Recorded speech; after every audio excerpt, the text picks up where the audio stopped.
नमस्कार विद्यार्थी मित्रांनो, बघा मेकॅनिक्स ऑफ स्ट्रक्चर म्हणजेच मॉस त्यातला एक आपण टाइप शिकतो बघा, moment of inertia of equal L section. बघा आपल्याला इक्वल एल सेक्शन बघायचं आहे. त्याच्यामध्ये पहिलं एक्झाम्पल बघा, calculate I x x and I Y Y values for and equal angle section.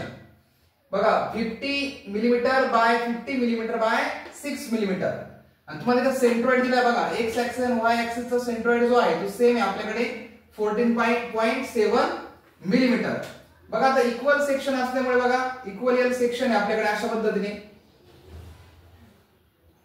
बघा याला इक्वल मध्ये दाखवा.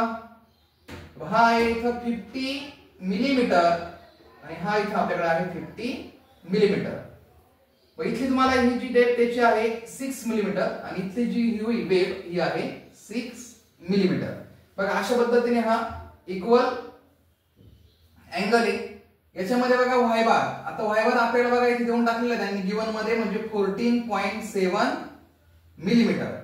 बघा इथे गिवन मध्ये आता y1 आपल्याला फाइंड आउट करायचं आहे. त्याच्या अगोदर काय करा, आपण इथे क्लोज करू.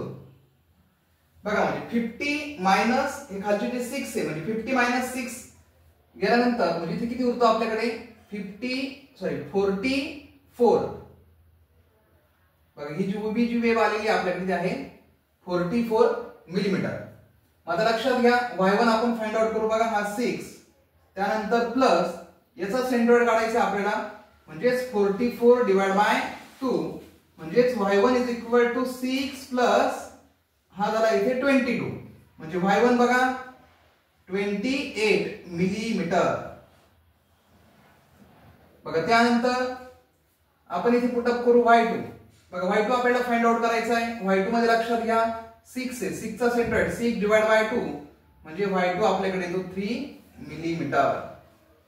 बघा हा y1 आणि y2 हा आपल्याकडे आला.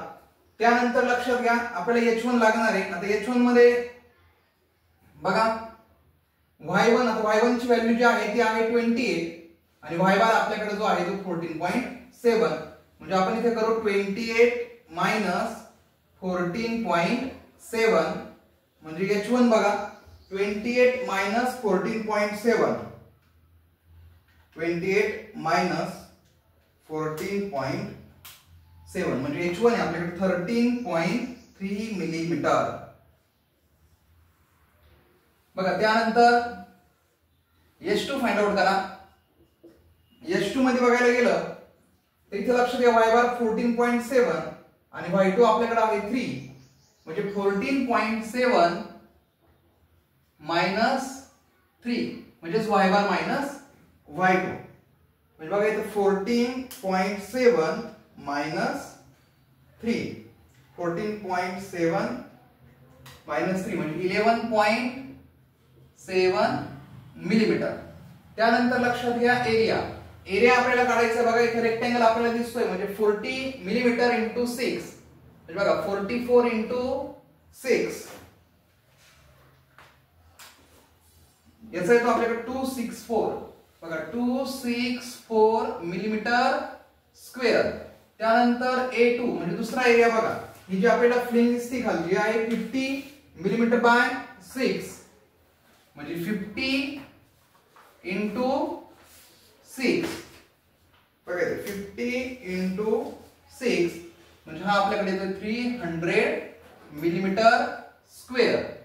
बघा त्यानंतर आपल्याला काढायचा आहे IXX इज इक्वल टू म्हणजेच IXX1 प्लस IXX2. बघा इथे IXX1 अगोदर आपण काढून घेऊ. त्यासाठी फॉर्म्युला बघा IXX1 चा BD cube divide by 12 plus A1H1 square. बघा याच्यामध्ये IXX मध्ये B ची व्हॅल्यू 6 इंटू D ची व्हॅल्यू बघा याची जी डेप्थ आहे ती आहे 44 म्हणजे 44 cube divide by 12 plus area 1 बघा 264 इंटू H1 बघा 13.3 स्क्वेअर. बघा याचं कॅल्क्युलेशन करा. 6 into 44 raise to cube divide by 12 plus 264 into 13.3 whole bracket square.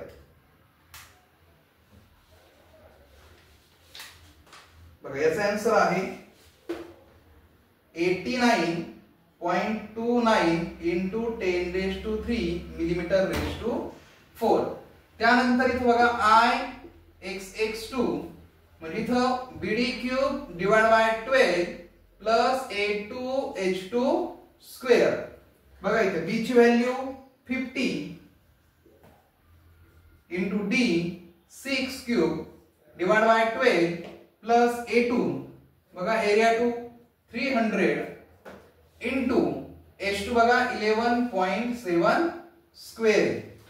बघा त्यानंतर इथं 50 into 6³ divided by 12 plus 300 into 11.7 square. बघा याचा आन्सर आहे 41.97 into 10⁻³ millimeter raised to 4. बघा म्हणजे अशा पद्धतीने आपण Ixx काढू शकतो. म्हणजे Ixx1 plus Ixx2 म्हणजे 89.29 into 10⁻³ plus 41.97 into 10⁻³. मग याच्यामध्ये ते ऍड करा. बघा 41.97 89.29 plus 41.97 म्हणजे हा आपल्याकडे तो 131.26 into 10⁻³ millimeter raised to 4. बघा हे आपलं फायनल आन्सर. त्यांनी आपल्याला फाइंड आउट करायला लावलेलं होतं Ixx आणि Iyy. लक्षात घ्या इक्वल अँगल असल्यामुळे Ixx आणि Iyy चा आन्सर आपल्याकडे सेमच असणार आहे. म्हणजे Ixx and Iyy is equal to 131.26 into 10⁻³ millimeter raised to 4.